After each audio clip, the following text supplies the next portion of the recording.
Good morning and welcome to the Leadership in Insurance podcast. I'm your host, Alex Bond, and I'm very lucky today to be joined by Amit, who is Chief Product and Risk Officer for Spott, and one of the co-founders as well, I believe. I've got to put that co-founder title in as well. Good. Amit, where are we speaking to you from? Because we were just talking about traveling and I sort of came in at the tail end of that conversation. Are you at home now? If so, where's home? And where are we speaking to you from? Yeah, so currently I'm home. Home is Tel Aviv for me. And I just came back from a Money 2020 event in Vegas. Yes, which I believe has made you unwell, which you caught the COVID again. Yes. Is it your first time round, or is it your second or third or whatever? First time. First time. Oh well, I'm sort of glad to share it with you. I don't know, but thank you very much. I did want to say thank you for sticking to this. So I say I wouldn't have held it against you if you'd rescheduled. But COVID has got too much airtime, and so let's kind of move on from there. Otherwise, other than I'm very happy to see that you're much better. Amit, please, it'd be lovely to hear about the Spott business and obviously, you know, your role within it, but particularly what is it Spott exactly does? Yeah, thank you, Alex. And first, pleasure to be here.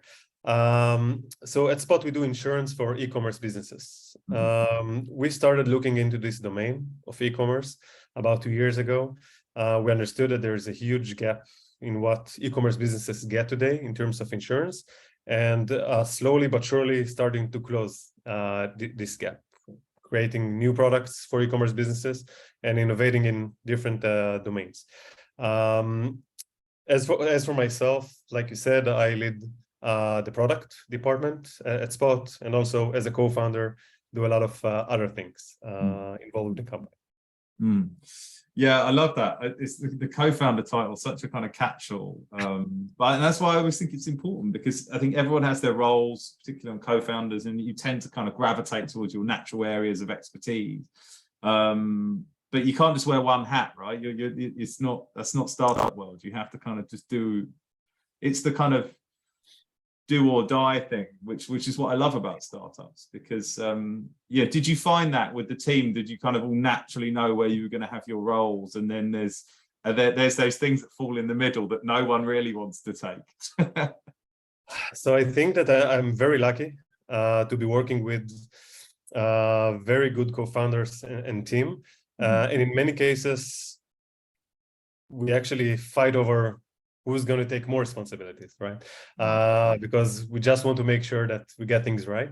So it's a lot of fun working with these kind of partners. Before Spott, I worked only at large organizations. The last one was PayPal. And in larger organizations, you usually see like one domain of expertise per person, maximum. And as a co-founder, all of a sudden you have to do like 10 different things: marketing and sales and remodeling of the office, for example, stuff like that. And that's a huge part of the fun of being in a startup. I wanted to talk to you about that though. Like there's quite a few questions around this, because I find this fascinating. There's a lot in here for me, because, you know, one, obviously PayPal is not an insurtech or insurance business. It's a very large organization, lots of kind of, and I haven't worked at a big organization for a very long time. I used to work for RSA, and I used to work for Hayes, which is a very large recruitment business, but you're going back at least a decade for that. So how was that transition? How did you find that kind of shift in going from the kind of very large world of kind of PayPal and then going into a sort of startup environment? You know, how did you've obviously got this thing about kind of like niche specialisms and then wearing multiple hats, but what are the kind of other things that are sort of I don't know if it's different, or positive or invigorating or negatives. I'm sort of really intrigued about, because that's such a cultural shift. Oh, it is. I think there are a lot of good and bad things that happens with this transition. First, it takes time to understand that you don't need to ask permission from anyone.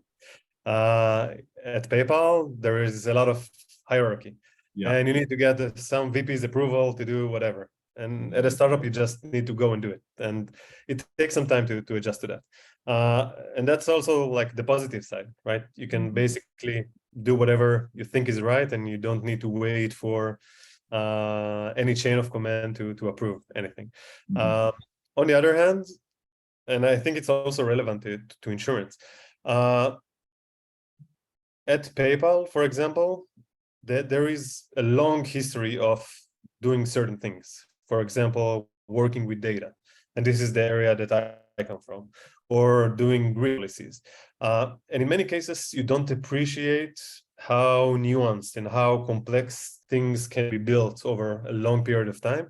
And when you need to build them from scratch, it's on one hand really challenging because you need to invent everything, like I said, from scratch. But on the other hand, it's very freeing, I would say, because, okay, you can scratch all the legacy and try to build something better, something new. So I think moving from a larger organization to a small one, you have a lot of freedom, but it comes sometimes without constraints that are, in many cases, helpful, if that makes sense. Yeah, no, that makes a load of sense. And one thing I'm really conscious of is that this particularly happens in SaaS, and not, this is not InsurTech specific, but I would say technology-led businesses, particularly if they're venture-backed, there's the chance to grow from a small business or a very large business very, very quickly. And I don't know if you have an insight into this yet, because obviously working for a very large, but it was always, you know, PayPal was very large when you joined it, presumably, and then you're at a small business now. But what I find interesting is watching those businesses. You think about the larger InsurTechs, there's always a tipping point where the advantages of being a small, nimble company get lost because you get scale. So you already start to look at, let's say, some of the InsurTechs that have been super successful over the last 5 years. There's already conversations, and what I'm hearing is that there's already tech debt there. There's already kind of issues with kind of being nimble. I don't know. What do you, I suppose I was trying to get your opinion on, how do you kind of look ahead to that and kind of take in account for that, to not lose that innovation, the sort of innovation, the nimbleness? Is there anything you think you can do? I appreciate it's a very difficult question to answer. We'd both be rich men if you can answer this well, I think. I think there is a balance you need to keep between short-term thinking and long-term thinking, especially if you think about the technology behind the scenes. So the more you're focused on short-term results, the less you'll have the flexibility later to adapt without tech debt. But the more you build something that's tailored for the solution that you're trying, or for the problem that you're trying to solve at the moment, the more tech debt that you will have in the future. We are constantly trying to keep this balance and see, okay, are what we're building solving only what we are trying to solve today, or will it also help us in the problems that we think we'll encounter in 1 year, 2 years, 5 years from now? At a certain point, you're right, you're trying to get from getting to some distribution, hopefully making it explode in terms of customers, to turn it into operationally excellent.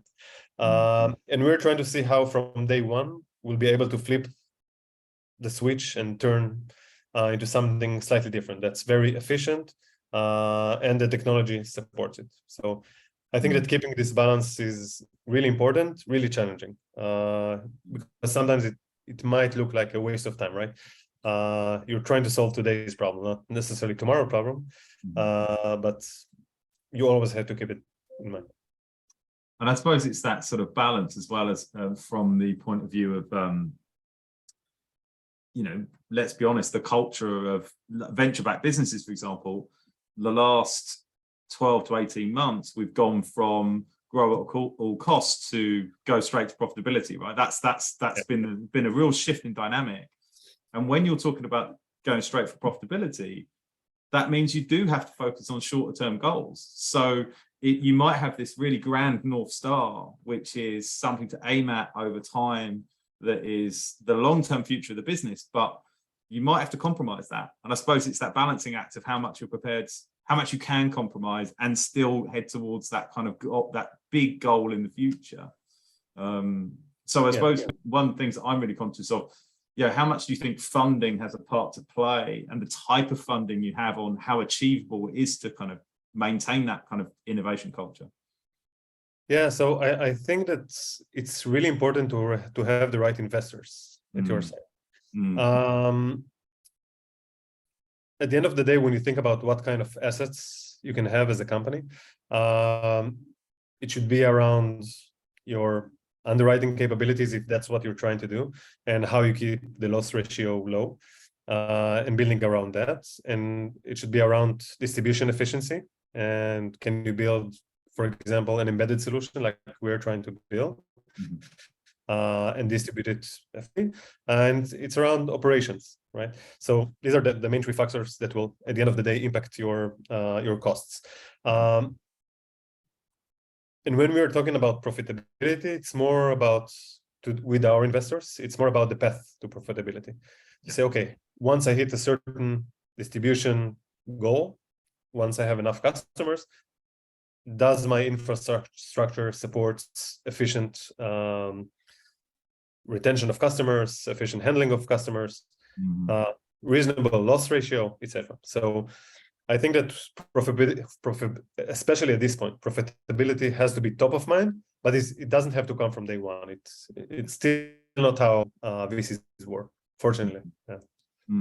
And that's why I think it's so interesting when I see, when you look at the funding and you see where the funding comes from, and let's say it's an insurance focused fund, I always feel a bit more comfortable. I'm like, they understand that there's nuance to the business, the industry and the business, and it's the same with any other sector. Insurance is not unique. It's just, and I don't believe that you have to have investors that purely come from that world, but they have to have an edge into that market, because there has to be an understanding of everyone has to agree to the timeline. Basically, that's the thing. It's like everyone's on board with the timeline.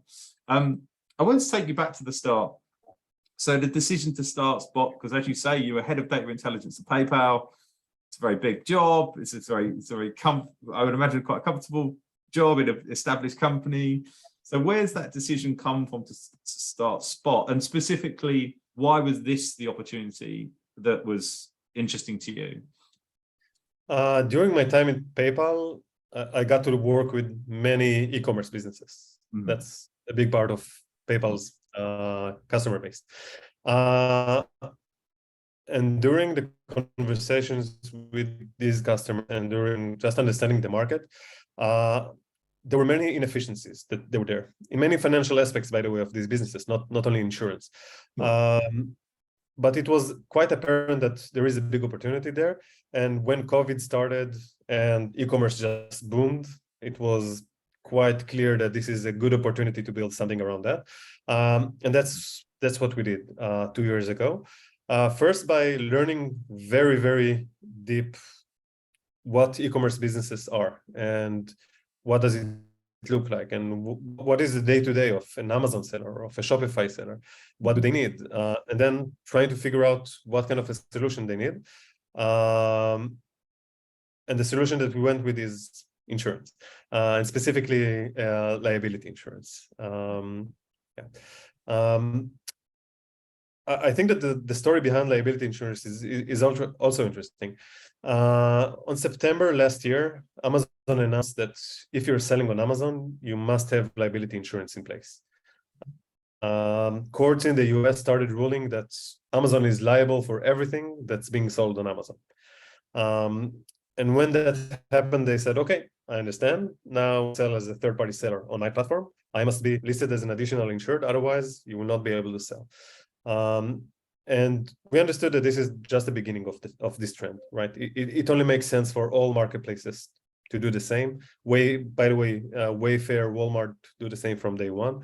And it just makes sense that all the other marketplaces and maybe also platforms will follow suit. And we identified this opportunity and decided to double down on liability insurance and create a solution specifically for that. Yeah, it's it sort of plays into your hands nicely with the kind of like passing of the legal issues. I was going to say with Amazon sellers, so you're specifically building this for different scales of business, or micro? Is it from anything from a very small seller up to the kind of much more kind of established Because it's been a fascinating space, like Amazon sort of sellers, you know, seeing the consolidation. People are going around buying, you know, pretty big businesses built all on the Amazon ecosystem. So does your solution work for all sizes and scales of those businesses? Absolutely. Yeah. And we are leveraging technology in a very interesting way, I think, in a way that basically takes your online store. It can be, by the way, on Amazon, on Shopify, on Walmart, on any other platform. Analyzes exactly what you do and what you sell, and then insures you based on that. So it can be, if you're selling only, I'll give you an example, only scarves. Yeah. And okay, you probably should only have like minimal product liability insurance. Depends if you have also kind of facility, then you'll have property insurance, etc.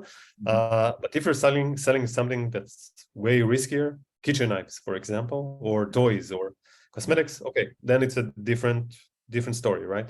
It's not that you're an Amazon seller. You're selling something very, very specific, and you're selling it through a specific channel, which is Amazon or Shopify or whatnot. But as this business, well, as a different business owner, or if you have different business, then you'll need different kind of insurance. How does the secret sauce work from that? Because that's one of the things that insurance historically has really struggled with. Categorization of businesses has been quite difficult. People have found that really hard. So you're going down to categorization of product that this person sells, and then giving it a risk rating, and presumably certain people sell multiples of that. So this may be a, I hope this isn't a stupid question, but how does that work? Yeah, but on a practical level, how does that work?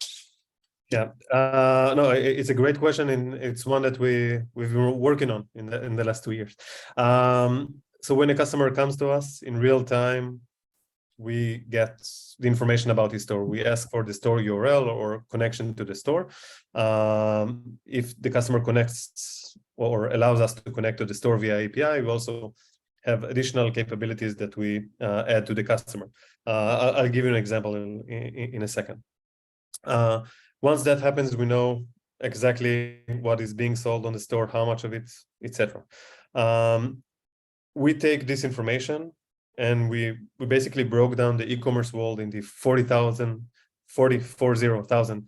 different categories, and then we map each and every customer to all the different categories that he sells in, and also what percentage of his sales are coming from which category.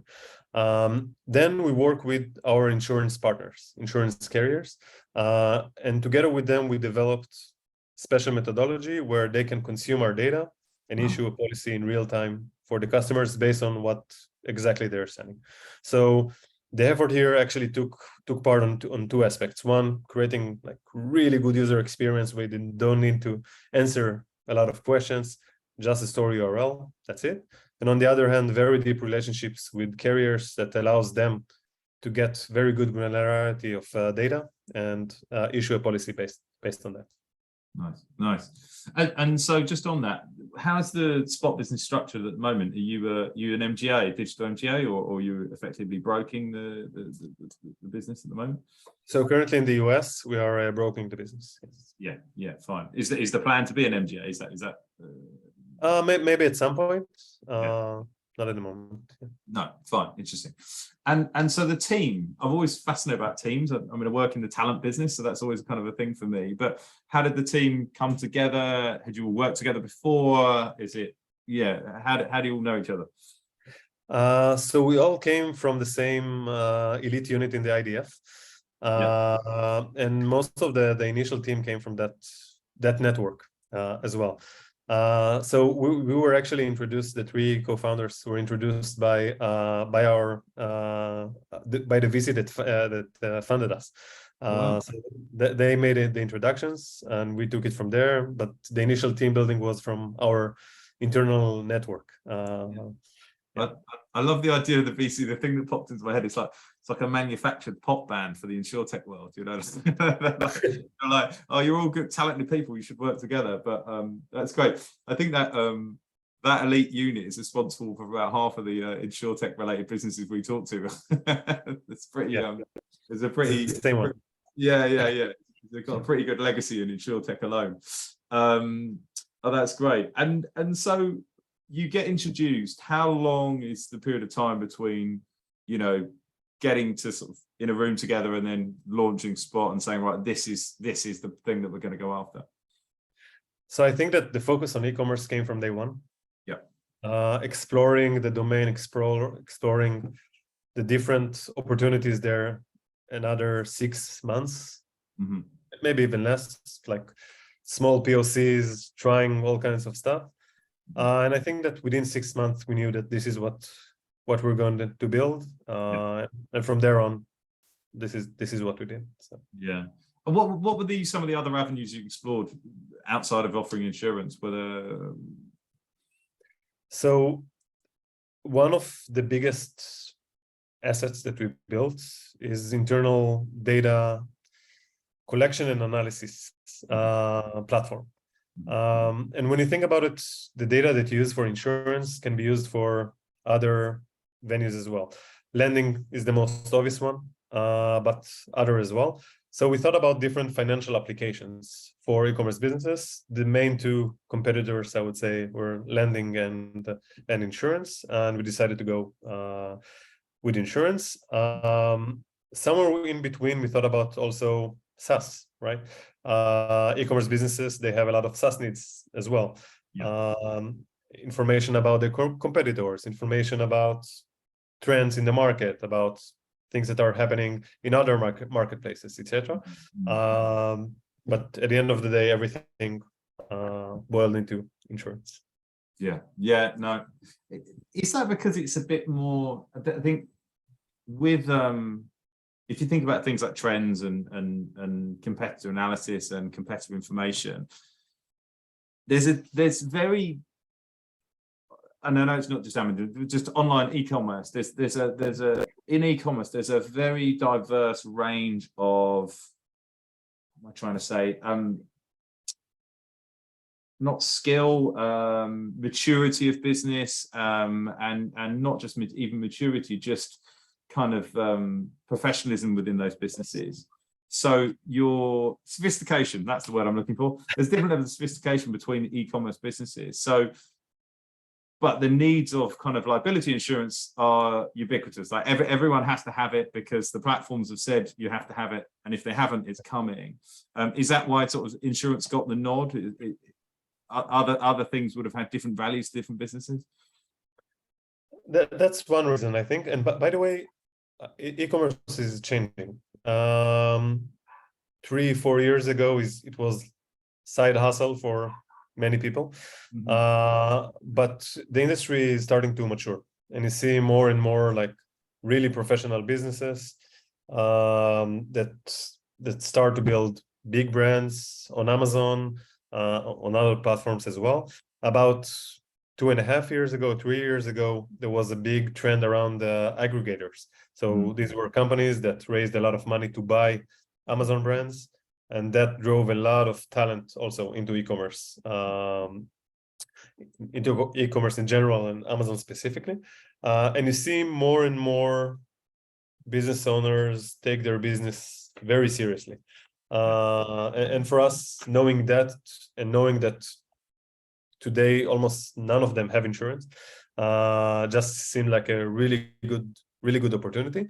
And also, I didn't mention it, but my co-founder came from the insurance world, and he knew the gap between what carriers have today and what we can actually bring to the table for them.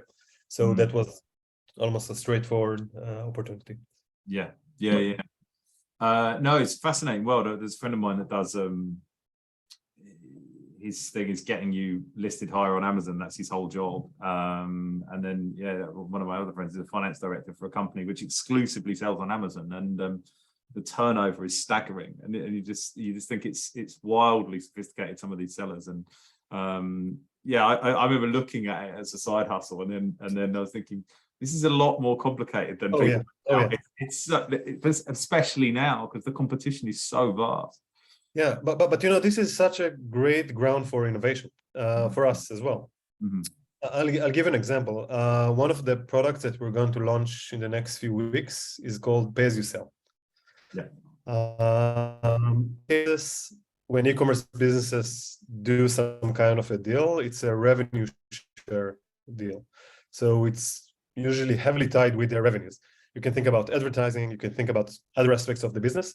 It's heavily tied with the actual income of the business. When you think about insurance, this is usually not the case, right? You need to pay a policy upfront or maybe in installments, and that's it. And one of the things that we understood during our actually work with e-commerce businesses is the fact that they need a product that speaks in their language, that's more correlated to their revenues. And that's why we're launching Pay as You Sell. So you'll only pay for the products that you sell, and you pay for them specifically, instead of just paying like one-time payment or just by yearly policy. So, and I think it's just, you know, the tip of the iceberg. So many room for innovation in features, in products, in just even like interactions with this specific market. It's such a good demonstration of like getting closer to the customer, which is what insurance is. You know, let's be honest, in this, particularly in this small SMB or SME, depending on where you're based, you know, business segment, I do think there's a real gap between what the customer needs and wants versus what insurance has historically been selling. And that's not saying that insurance hasn't offered the coverage. It's just, you know, fit for purpose, and that's a perfect example. I'm thinking about you specifically with your product hat on. Is that why it's so important to get close to the customer? Like I presume a lot of kind of like your product's role is just being really close to those e-commerce businesses. Yeah, that's absolutely correct. And it's fascinating, right? It's fascinating because it's an industry that doesn't have a lot of history. And they don't just do things because that's the way it's being done. They're actually looking for new solutions. They are constantly saying, why don't I have this or that? And just by talking to the customers, we learn so much. By the way, like I said in the beginning, I'm located in Israel. We have a very vibrant community here as well of people selling on Amazon, on Shopify. We're talking to customers in the States, in other places. It's really interesting because each and every country has a different experience in terms of what e-commerce even means, right? And how they do it. So I think it's a very interesting community, a very demanding community also. They have high expectations from certain services. So that's why talking to the customers constantly is super important for me. Yeah, and I was going to ask you about product, because so we do quite a lot of work in product from the recruitment perspective, and one thing we're always careful of, particularly in InsurTech world, when we say product, we're going, right, what do we mean by product? So yeah, because product in insurance is, in InsurTech, could be the software, the interface, the kind of interaction with your technology, and then of course the other side of it is the insurance product. Where does your role kind of start and end, or is it both?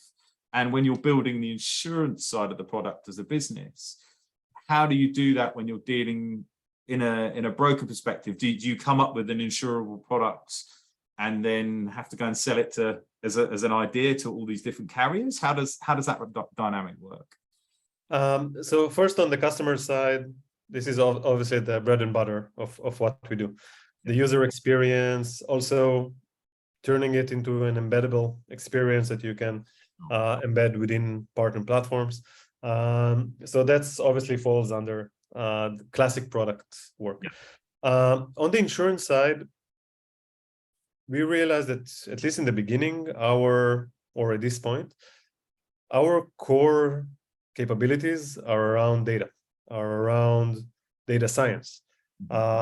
So we built these relationships with the carriers in a way that allows them to work with us efficiently and benefit from working with us. And that means that on the product side, we invest a lot of time in making the data accessible to data carriers in a way that's easy for them. Also in educating them in many cases. Yeah. For example, we built an internal risk model that takes all these 40,000 different categories and assigns a risk score to each and every one of them. And now when we work with carriers, sorry, in some cases, we even negotiate about a certain, like what is the actual risk of a certain category, right? Again, another example, cycling might be a dangerous category, generally speaking. But within cycling, you have a lot of subcategories that are not risky, like hydration bags or gloves, or a lot of accessories that are not related to the actual cycling. And in many cases, the work that we do with the carriers is to look at these categories, leverage our risk models and say, okay, how can together we can price these policies better? How can we make better risk decisions? So today we invest less on the actual insurance product itself and more on the enablement of like better insurance and on how to provide it to the customer better. Like for example, not only the UX, but also like pay as you sell. How do we create better payment terms? How do we create better overall experience, not just user experience? So.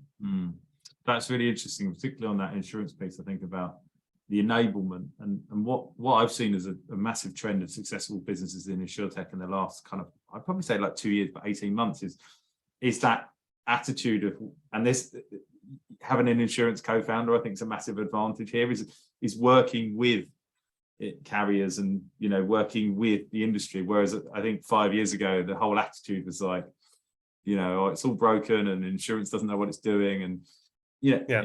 Insurance, the carriers that I know and working with, and we work with a few on like building innovation teams, is they are thirsty for this knowledge. They know that there's people that are better with data, but they want to work with you. So it's like, right, okay, bring us that data. Well, let's have a look at that. And, you know, that makes perfect sense. You're like cycling. If you're going to use a rudimentary metric, would go, oh, it's risky, but then you break that down, and obviously that's a perfect example. So I'm fascinated by that.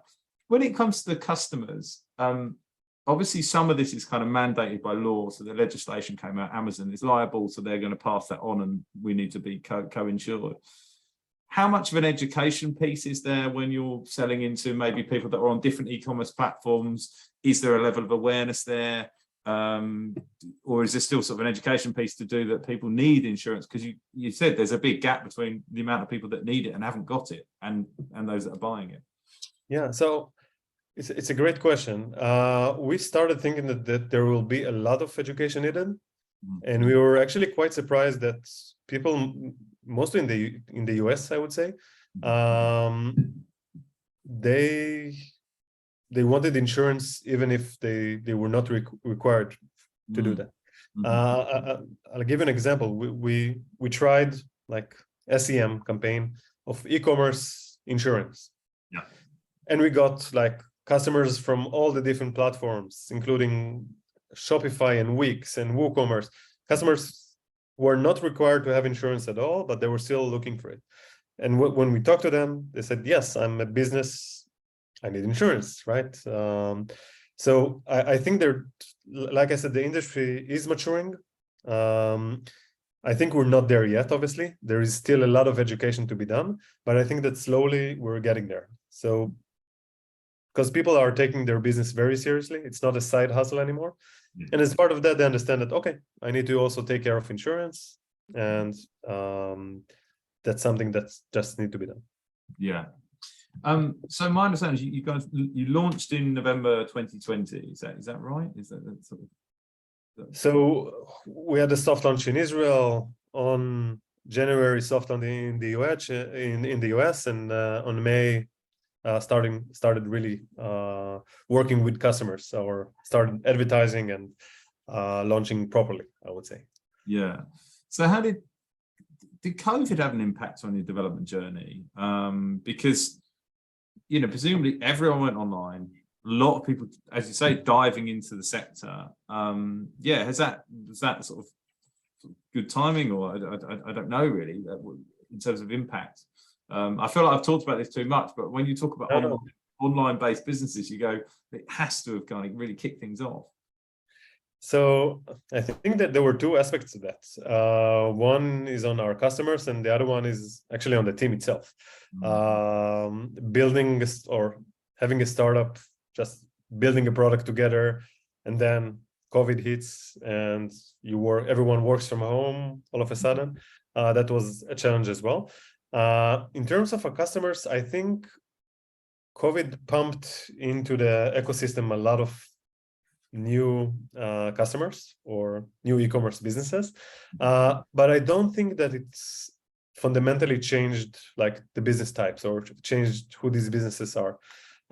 From day one, these were almost digital nomads, or these type of people who wanted to be independent, who wanted to work online, and we just saw an acceleration of people moving to that direction. So we saw more customers, but the customer mix didn't really change. In terms of the team, I think it created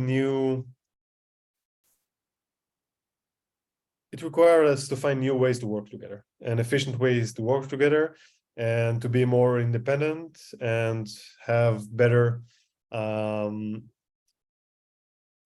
aspects of our work done separately than together. So that was challenging. Hopefully it's behind us now. We are back to 5 days from the office.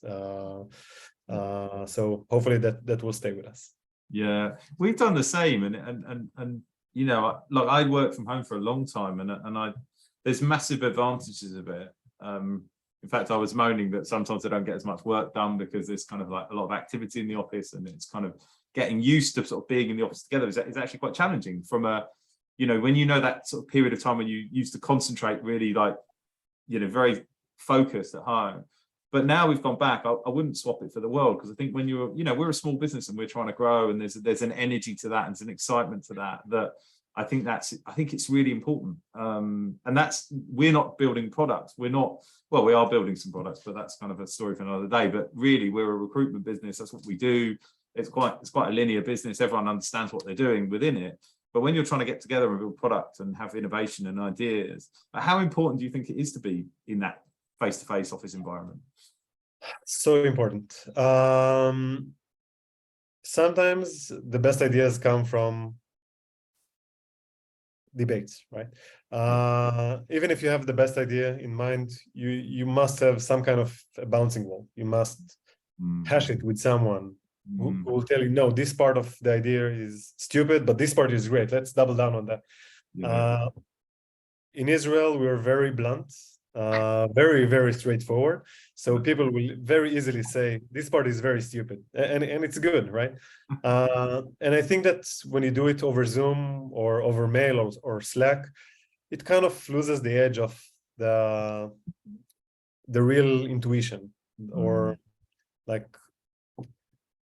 it kind of misses the point sometimes. So yeah. I find that bluntness is very difficult to do written down as well, because even if there's being blunt, you and I could have a really honest, blunt conversation. You go, Alex, I'm not happy with this, but I think that's great.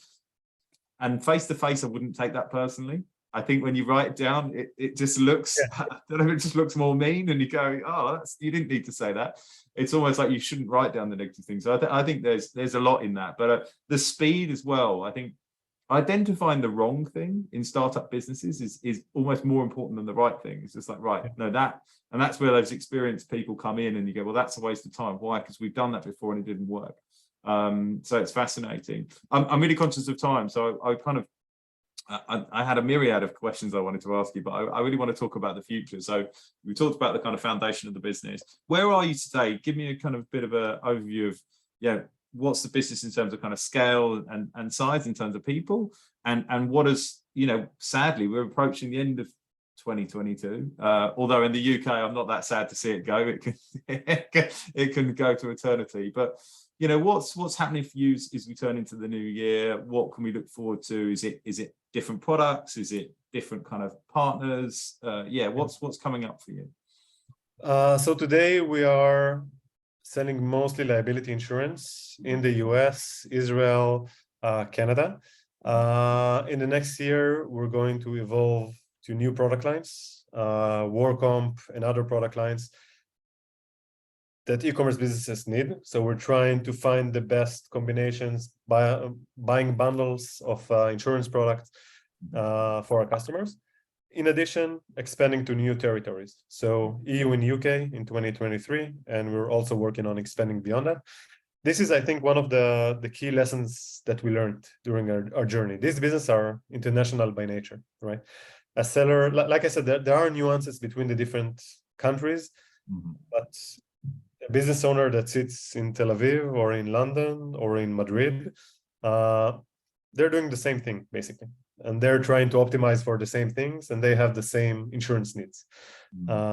So we're trying to build our product, definitely our technology, to build it to be global, and then build layers of insurance products on top of that will support a global offering.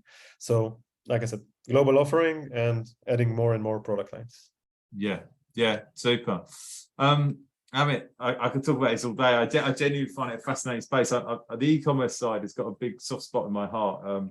I don't talk about it a lot on here, but I used to have an e-commerce fashion business for a long time, and you wouldn't think it looking at me, but I loved it, and I think it's a really exciting space, and it's such a dynamic space as well. So to start to offer more solutions into that arena, and insurance being, to the retail businesses, they probably think it's not very exciting, but I think it's very exciting. So I'm fascinated by what you guys do. So thank you so much for spending time with me here. And I really appreciate you being a guest on the podcast.